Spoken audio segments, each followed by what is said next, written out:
they say that God is in the inner temple, that God is inside us. Inside us, let's say, as of a human, there is that which is called soul. It's a part of the spiritual world. Yet, is it God or his part?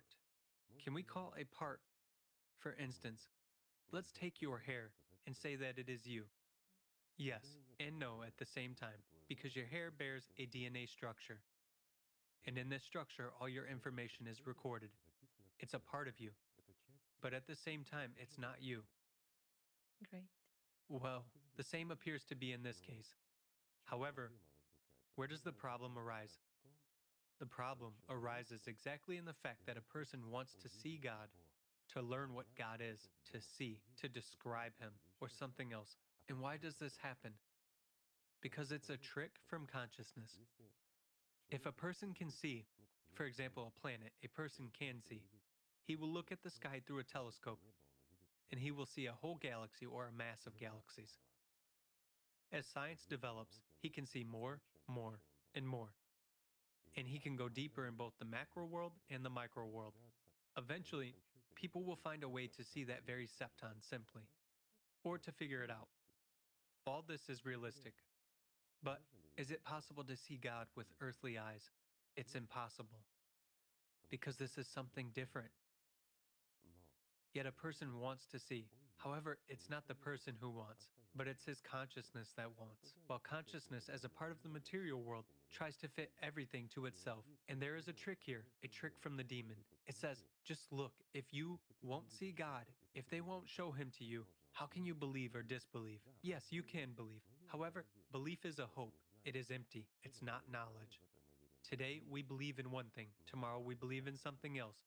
But in actual fact, until you see, until you comprehend, how can you trust in this? It's just an issue of trust. Right. Can you trust in the one or in those whom you don't know and have never seen? A simple question. Say, we see each other. I can believe or disbelieve you. If I believe you, I still doubt, or you believe me, and you still doubt. Not you, consciousness. It always doubts everything. Why? Because Satan is a liar.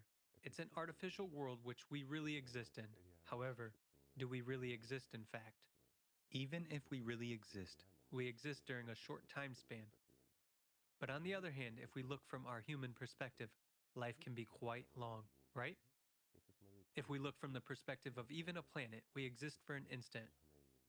If we look from the perspective of our material universe, we exist even less than one instant.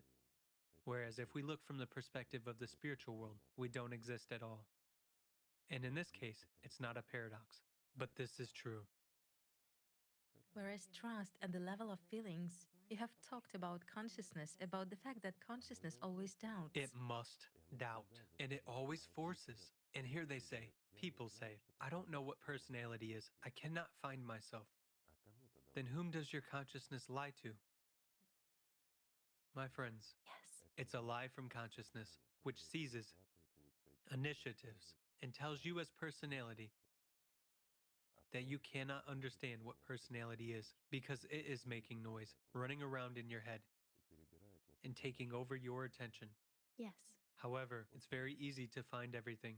A person can only be shown a path to the spiritual world, and he or she can easily find it.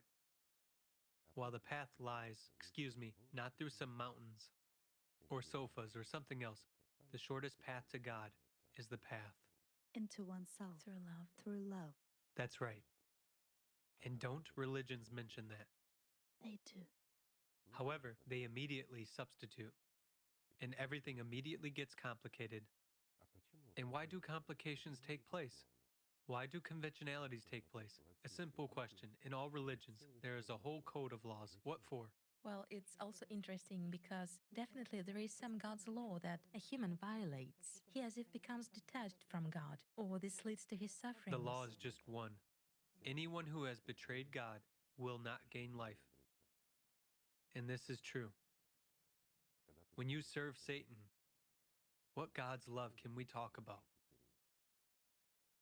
That's what God's law is, from which a lot of other things follow.